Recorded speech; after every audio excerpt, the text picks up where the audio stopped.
I believe we have been vastly overreacting to coronavirus, reacting out of panic and fear rather than reason and science. It'll take decades to recover what we've destroyed. Scientists are saying the same thing.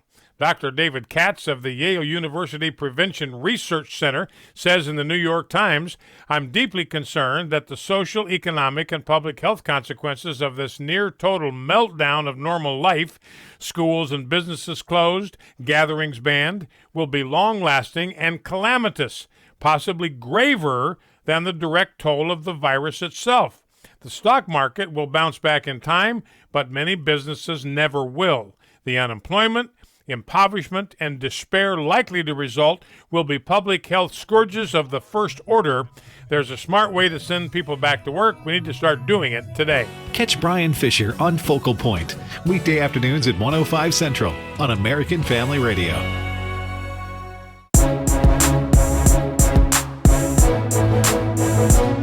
Shining light into the darkness, this is the Hamilton Corner on American Family Radio. Welcome back to the Hamilton Corner here on American Family Radio. Abraham Hamilton III here. Toward the end of the day last week, or maybe not the end of the day, but Friday last week, Texas Governor Greg Abbott announced his intention to issue an executive order reopening the economic sphere in Texas. I'll give you a little bit of that news report from Friday. I had it loaded up since then to air. Go ahead and play that clip, please. Governor Jeff. Greg Abbott announced today that the order will look at safe ways to provide economic revitalization to the state of Texas. Safely open for business. That's the big takeaway coming from the governor's press conference. Governor Abbott says these new orders are likely to come out next week. It'll focus on protecting lives, but also restoring livelihoods. The governor says he wants to do it strategically and safely to prevent the spread of the virus, but he didn't specify how. The governor says more details about his plan to safely reopen Texas for business will become clear next week. Well, Governor Abbott had a press conference today discussing his intentions to open up the economy in Texas. But again, he did not go into great detail. But during this press conference, he did say that he's going to issue his executive order this week. He said that. And he also said, quote, "This is not going to be a rush the gates. Everybody is able to suddenly reopen all at once situation." He also announced some additional financial assistance for small businesses in Texas. But I bring Governor Abbott up because I am grateful that Governor Abbott is taking the lead in this endeavor in the country. When you have a state the size of Texas and you have him willing to step out like this and announce that he is going to take efforts to reopen things, it is encouraging to me because it in my opinion, I feel like, and many of you have been listening to me discuss this, that we have responded more out of panic and hysteria than allowing the data to guide. And then I know a part of that has been challenged by the lying Chinese, the Chinese government lying about things going on there. But it is, in my opinion, irresponsible to approach the United States of America as if we are identical to other nations. We talked about last week, the governor in South Dakota saying that, wait, listen, I'm not going to follow the herd mentality and shut down everything in my state like we are New York. South Dakota is not New York. I mean, you have some intrinsic differences between the two, one of them being the sparse population. I mean, the people are almost inherently physically distanced from one another. So there would be no need to treat South Dakota as if it is New York, for example. So I'm encouraged to hear the governor do this. I was hoping, when I was preparing for that, I was hoping that the governor would have provided us more details today as to how he plans to do that. One of the things that the governor also said, it will require them to have an increased amount of testing, not only for people who may or may not have the Wuhan virus, but also for those who may have developed antibodies. That's encouraging because I feel like we've taken a sledgehammer to a situation that may have required more of a scalpel.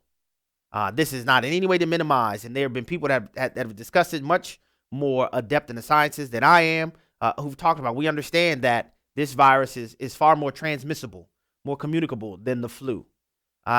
However, as I played the audio for Dr. Fauci, was that last week when he spoke on January 21st and January 26th and February 29th, when Dr. Fauci himself said, "Oh, we don't need to worry about it. Americans don't need to worry about it." Not saying it's not important. He didn't say it was unimportant, but he said it was something that the American people did not need to worry about at that time. But people were saying President Trump didn't take it seriously. It's just remarkable that is happening. But I wanted to share with you that's something to pay attention to and watch out for. Governor Abbott, his rolling out of his executive order discussing exactly how he plans to reopen the economy, not all in a one rush the gates, as he said, but in a steady process, but nevertheless moving towards opening the state back up. Next, I mentioned this. This is also something that I felt like is noteworthy around the country. South Dakota's governor, who I just mentioned, Kristi Noem, has announced plans to launch a statewide clinical trial in the state of South Dakota to formally test the effectiveness of hydroxychloroquine in her state. By doing so, South Dakota will be the first state in the nation to implement a clinical trial to test the drug's effectiveness in both treating and in preventing the Wuhan virus. Now, in order to collect data about the potential treatment, doctors in the state have been authorized to prescribe the drug along with the antibiotic azithromycin. I don't know how to pronounce this. I'm not going to pronounce it properly. The A drug. I'll figure out how to pronounce it during the break. So the combination of the two. Most medical practitioners have explained that the hydroxychloroquine, which I've called HCQ, along with zinc or azithromycin. There we go. The tandem has worked best together. So their doctors in South Dakota are authorized to prescribe the drug along with the azithromycin to patients who desire to be a part of the clinical trial. The patients who want to participate. It's not only limited to the patients. The medical practitioners will also have the opportunity to participate in the trials, the clinical trials, as they are on the front lines in the hospitals and other places. If they want to use HCQ and the other medications in a preventative manner, they will be authorized to do so. Governor Noem has said, quote, "From day one, I've said we're going to let the science, facts, and data drive our decision-making in South Dakota. I made direct requests to President Trump and Vice President Pence to supply us with enough hydroxychloroquine so that it can be made available for every hospitalized person the state may have, as well as those for healthcare workers on the front lines and those in the most vulnerable populations." Now, you've had others like Dr. Fauci, who has kind of poo-pooed the usage of HCQ, saying that the evidence was anecdotal, regardless of the amount of studies that have been available. Let you guys decide what you think about that on your own. But it seems that a statewide clinical trial would be a huge step toward allaying any concerns about the evidence being anecdotal, even though you got a whole lot of studies and things that are available. Now, you have several studies. I won't say a whole lot. I don't want to overstate it, but you have studies that are available. Now, this is something that may not be on the radar for a lot of people, but I'm hoping to bring this to a lot of our radars. Heather McDonald, a well-known New York Times bestselling author, has published a piece in City Journal where she says higher education should be called a Ponzi scheme. Provocative title, right? Well, before I start getting to her piece, I want to make my own observation here that a lot of people, a lot of students, college students are distance learning, are doing things online and all of these things. Did you know that American colleges and universities as a whole. Now, I know every college or university isn't in the same position financially, but on the whole, as recently as June of 2017, college endowments contained $568 billion. So a question I had, and maybe this has hit me because I have a niece who is in college right now. Have any of you heard of any of these colleges and universities while their students are distance learning, online for the most part? Have you heard of any of these schools providing any rebates or refunds to the tuition? I mean, we have a whole lot. And in fact, the colleges and universities are trying to get a piece of that coronavirus stimulus bill. They tried to get $50 billion out of it. They only got $14.5 billion. Boo-hoo. But has any of these schools, and if your schools have, please let me know, because I would love to know this. But as far as I'm aware, I'm not aware of any colleges or universities that provided any discounts or any tuition refunds or rebates as a result of having their students learn from a distance. Which got me to thinking, are they saying that their online classes are of equal value to their live college experience classes? Is that what they're saying? See, I'm hoping this causes us to have a hard and fast look, a reevaluation on what we consider higher education. Because I think that we have done our young people in our country a disservice by telling everybody that they have to go to college to make a success out of their lives. That's just a factually inaccurate statement. Now, I know that some previous generations, some people have been denied education in certain areas, and so it's been viewed within a certain light. But you have lots of people who have gone to colleges and universities, many of them not even working in the fields where they actually gotten degrees from, and have massive amounts of debt, drowning in debt. In her piece, I'm going to just draw a couple facts from her piece that Heather McDonald wrote. Did you realize that between 1982 and 2012, tuition at private four-year colleges grew 250%? While the median family income rose only about 18%. Even following the economic crisis of 2008, colleges and universities, when most of the economy in America experienced a retraction, colleges and universities experienced a boom. Their tuition rose 35% after 2008.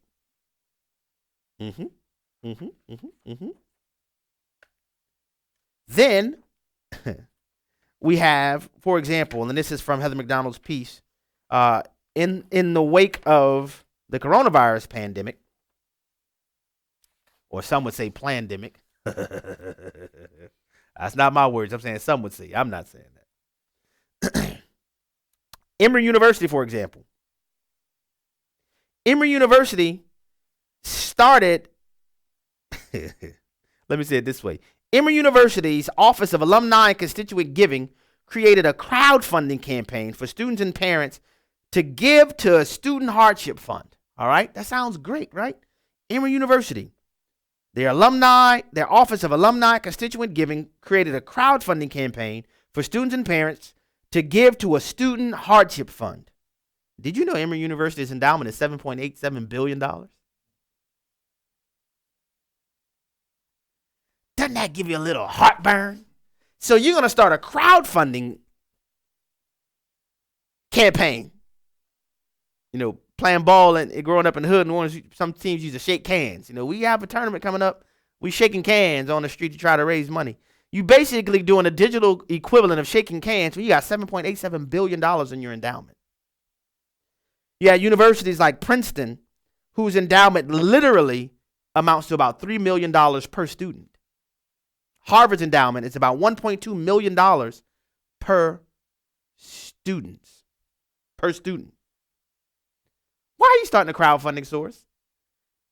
And according to the latest report from the American colleges and universities, none of the schools plan on tapping into their endowments to deal with some of the difficulty they may have financially. I find that remarkable. I'm not speaking to everybody in the country, but I'm certainly speaking to the Hamilton Corner audience. Please don't pound into your children's minds and your young people's minds that if they don't go to college, they won't be a success. There is an idolatry of academia in our country to such a degree to where you have millionaires who feel like they're worthless unless they get a college degree. Listen, a degree is just that, a degree. Simply understanding the circle, you got 360 degrees on a circle. And academia is not the only source to learning. Now, I'm not anti-academia. I mean, I had to go to law school. I had to go to college to go to law school. Of course, I have some of my children who will go to college and to graduate schools and postgraduate school, but not all of my children. I am not expecting all of my children to go to college. Now, for the ones who are not going to college, it is my responsibility as their father to work alongside with my wife and through prayer and identifying their gifts and talents and abilities to help those who are not college bound to come up with a plan for what they will do in their lives and how they will generate income in their lives. Don't misconstrue what I'm saying. But we, for so long, have focused exclusively on college that we have allowed this pseudo world of colleges and universities to dictate everything in society. When you have scores of well-paying professions that, by the way, are essential, but many in our society look down upon them because they don't have Bachelor of Arts or Bachelor of Science behind their names. And I'm saying that this is not only a social malpractice. I would submit to you that this is a theological malpractice. This is a fundamental misunderstanding of what it means for us to be made in the image and likeness of our God. If God made us with such individuality where our fingerprints are not identical, why would we have a one-size-fits-all approach to doing life, to generating income? Some of the wealthiest people in the world did not finish college.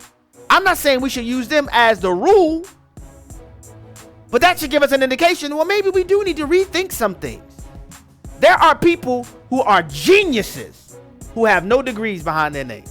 Some of the most intelligent people you will ever meet have never been to anybody's college. And it's because our society has been twisted. So I'm not knocking college as a whole, but for many of our young people, it's become nothing more than an indoctrination complex, and they leave with no insight, no understanding, just a whole lot of debt and indoctrinated worldview.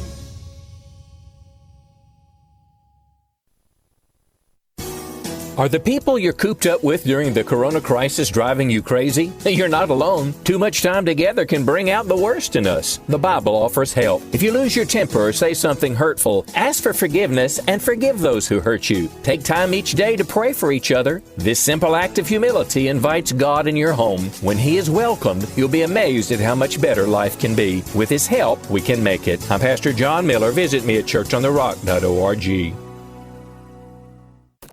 American Family Radio newscasts are now available as a podcast. I'm Rusty Pugh. I'm Steve Jordahl. Didn't catch the full story? Listen to the podcast. I'm Chris Woodward. I'm Chad Groening. Didn't have the radio on at the top of the hour? Listen to the podcast. I'm Charlie Bunch. And I'm Fred Jackson. Get accurate news from a Christian perspective whenever you want it with the American Family News podcast. You can also sign up for our daily news brief. Visit onenewsnow.com. An even greater pandemic. This is David Wheaton, host of The Christian Worldview. Right now, the world is focused on a viral pandemic called COVID-19. But have you considered that there is an even greater spiritual pandemic that is fatal for every person? The sin pandemic is always fatal physically, and if not treated according to God's word, is fatal spiritually as well. The Bible says, "For all have sinned and fall short of the glory of God, and the wages of sin is death." People have anxiety about their health, finances, and the future. Christian, take opportunities to explain the gospel of Jesus Christ, which is the answer to their sin pandemic and which gives peace and hope. Hear an interview with Ray Comfort at thechristianworldview.org, and then join us this weekend for a special Easter program. Listen to the Christian Worldview with David Wheaton, Saturday mornings at 8 Central on American Family Radio. Hello, Americans. I'm Todd Starnes with news and commentary next. My name is Dr. Andrew Fabich, and I teach microbiology here at Drew McConnell University. And so instead of trying to teach biology from this perspective that gives you this goo-to-you version of evolution, you get this perspective of this is who God is, this is who God has revealed himself to be, and he's revealed himself in nature, which is terribly exciting to study. Hi, Todd Starnes here. Truett offers biblically centered degree programs. Check out truett.edu/Starnes. Police in Greenville, Mississippi raided the parking lot of Temple Baptist Church during a drive-in prayer service the other day. Every member of the congregation was slapped with a $500 fine. Mayor Eric Simmons issued an emergency order forbidding churches from holding any kind of worship services, including drive-in prayer meetings. The mayor said churches would be allowed to hold online services. But Pastor Arthur Scott tells me most of his congregation is elderly. They don't know how to use smartphones. So the church rigged up a radio frequency and held services in the parking lot. The police disrupted that service, warned the pastor if he continued to preach, he would be arrested. This is an egregious violation of the First Amendment, and it's imperative for Governor Tate Reeves to rescind the mayor's order. And if the mayor refuses, the governor should send in the state police. As always, let not your heart be troubled, America. Be prudent, but don't panic. I'm Todd Starnes. The Hamilton Quarter podcast and one-minute commentaries are available at afr.net. Back to the Hamilton Quarter on American Family Radio.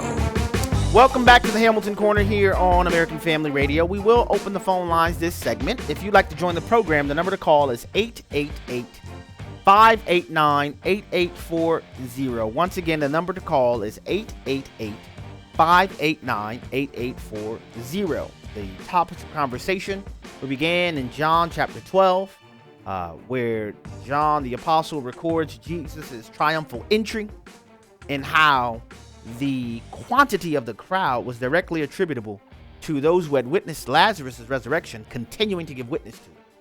And we were just discussing how a central component in this time that God may definitely want to use in order to make his gospel appeal to those around you and I is through our resurrection story. The Bible is explicit in revealing that you and I were dead in trespasses and sins until the Lord called us, similar to the way he called Lazarus out of the tomb. Will you use your resurrection story?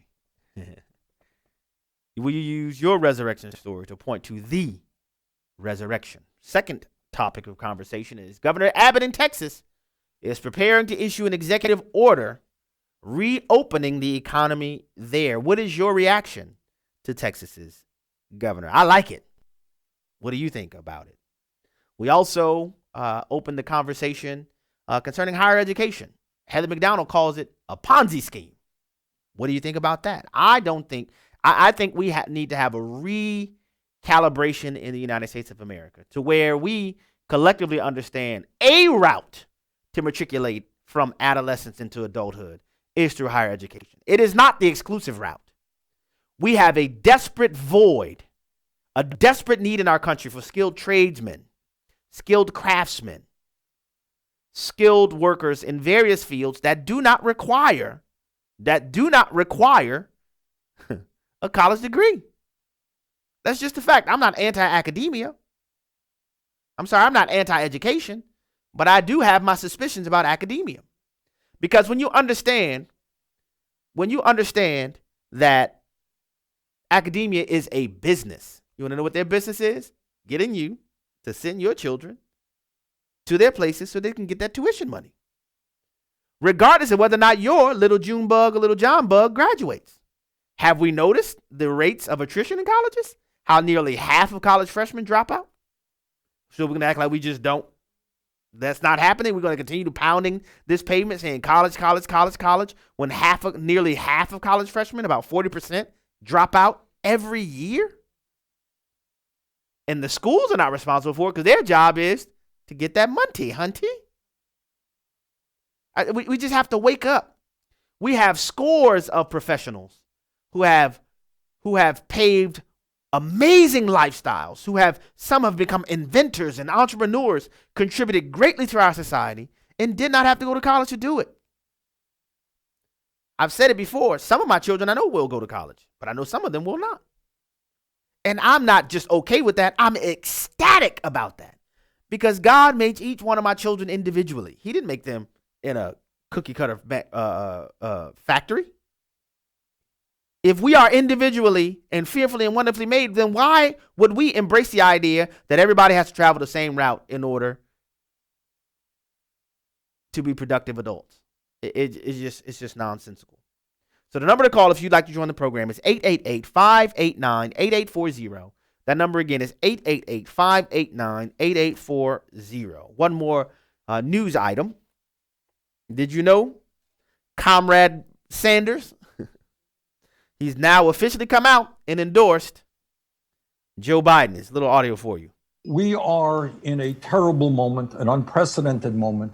And I know we share the understanding that we've got to go forward right now and out of this in an unprecedented way to address the terrible pain that so many of our fellow Americans are feeling.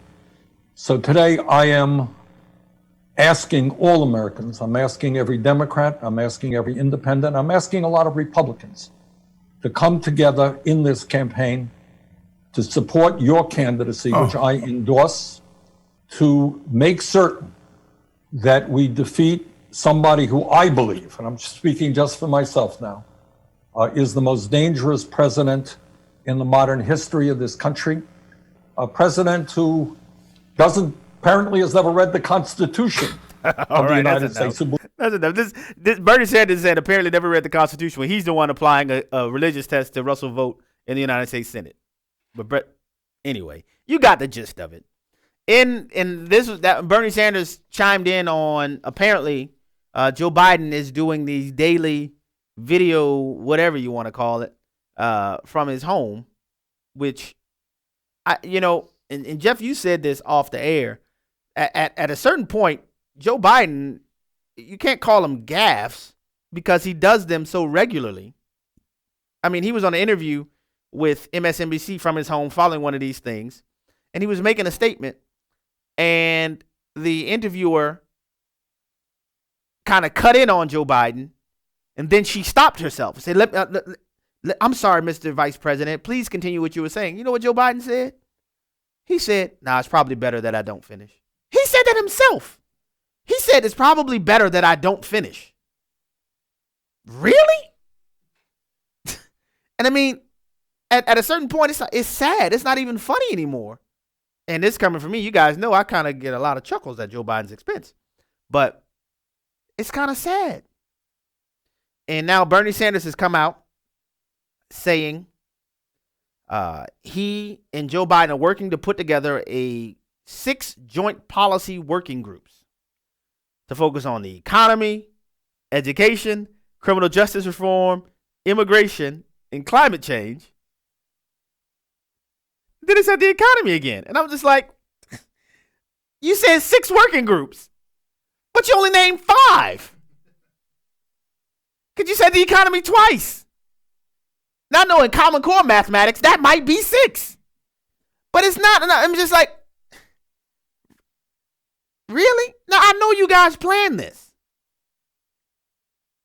But, so yeah, Bernie Sanders has endorsed Joe Biden, and some of the Democrat socialists are not too excited. Like Alexandria Ocasio-Cortez, she's come out saying that, hey, she's waiting on Joe Biden's campaign to court her, to reach out to her before she volunteers her assistance for Joe Biden. Like, what? So do you really think President Trump is as bad as you say he is? If you're with these people, I know I talk about politics, but man, some politics really gets on my nerves. I mean, it's just ridiculous. So, you're waiting to be courted. Really? Anywho, to the phone lines we go. We'll start in Arkansas, where Melissa is on the line. Melissa, thank you for calling the Hamilton Corner. Welcome to the program. Thank you very much. It's my first time to call, and I really enjoy listening to the program. My daughter and her husband are associated with the United States Air Force. My daughter has, prior to her getting out, they were stationed in Italy, and her husband was transferred on a special deployment, if you will, to South Korea for 1 year. That 1 year has now been extended to a year and a half, and then after that, I don't know if he'll ever be able to get to come home. Being in South Korea and Italy, but they have been transferred to Texas. Regarding the education discussion, when she was living in Italy, she had prepaid to finish some classes to get her master's degree, and she spent $3,000 out of pocket, and now she is unable to go back to Italy to finish those classes, which has to be done in person. And unfortunately, the school is refusing to refund any monies. Interesting. So just so I can be clear, you said your daughter is associated with the Air Force. Is she in the Air Force or? Yes. Okay. She was in the Air Force. Her husband is currently in the Air Force. She was in for 6 years. She signed up for 6.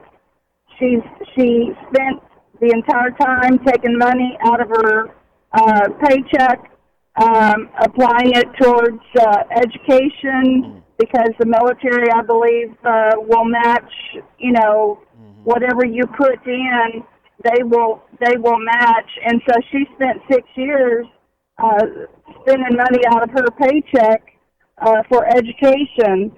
And so she is currently associated now through him, but being a former Air Force member herself, she's sort of in a bind because she spent this $3,000 to finish up her master's degree, and she cannot get the degree because she cannot get the classes that she needs. Last question, is that an Italian school or is that an American school offering courses in Italy? It's an American school, but for whatever reason, she had to go back to Italy to continue the education. Thank you, Melissa. Thank you very much for your call and your comments. I'm trying to get as many as I can. I'm going to go to Alabama next, where Joe is on the line. Joe, thank you for calling the Hamilton Corner. Welcome to the program. Another great show, as per usual. Oh, thank you, Joe. Thank you very much. Go right ahead, my man. The general term, institutions of higher learning, I like to refer to them as, I don't use that phraseology, I like to refer to them as institutions of lower indoctrination. I understand it. Go ahead.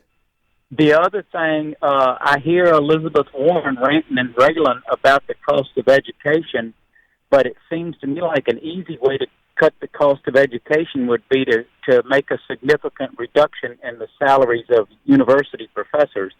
I suspect that's the highest single cost item that they have is compensation for their staff. So why don't we cut 30 or 40% off of the paychecks of university employees, and I would think we at least would have no inflation in the cost of education. Thank you for your call and your comments, Joe. There are a lot of people around the country that feel the same way, and I think that it's not limited to professors or anything of that nature. But I also think there's an exceedingly increasing administrative cost that is also involved. But I also think a part of it too is it would simply result very simply supply and demand. If more of the American people realized that there are more options available to us than just the institutions of lower indoctrination, as you put it. I like it. I think you would see some of the economic factors begin to impact the cost of education in our country. We'll go next to Texas, where Iris is on the line, where your governor, Iris, is considering reopening the economy. Welcome to the program. Go right ahead. If I can make a comment about that, yay, Governor Abbott, I'm proud of you. I'm proud of American Family Radio. I've been shouting. What happened? Iris, you were shouting so much, you shouted past the call. I don't know what happened. Are you still there? Oh, man, Iris was excited. Iris was very excited. I don't know what happened, Iris. Try to call us back. I wanted to hear what you had to say. I don't know what happened to that call. Trust me, I didn't do anything. I promise you. Well, folks, I want to make sure everybody understands where I'm coming from. I'm not anti-education. I think academia has its place, but I think we have, and I've said this before, we have engaged in such an idolatry of the experts to where we have browbeated into our culture that the only way to become well-adjusted adults is through, as Joe just said, institutions of lower indoctrination. You know, and when you have, for example, places like, I highlighted this before, the University of Washington, where you had the dean of their English department coming out and saying such ridiculousness as proper grammar is an evidence of institutionalized racism. I mean, you know, that if that doesn't get a come on, man, I don't know what will. Proper grammar. So, and this is the thing, these people who profess to be, you know, warriors for the downtrodden don't even realize the inherent condescension and prejudice in a statement like that. So you're saying that people who may look like me are incapable of articulating proper grammar? Proper English grammar? Like, really? So would you say that an American who has to study in Spain, they're incapable of learning proper Spanish grammar? I mean, it's mind-boggling. It's mind-boggling. And I just think we need to rethink this in totality. I think we will find innovation and creativity and ingenuity spark in America again, like it has in our past, if we realize we don't have to be tied to the colleges and universities. The views and opinions expressed in this broadcast may not necessarily reflect those of the American Family Association or American Family Radio.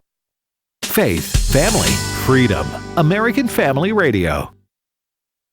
I was on the coffee table at the doctor's office when this nice lady with flu-like symptoms picked me up and started reading my article, Spiritual Warfare in the Culture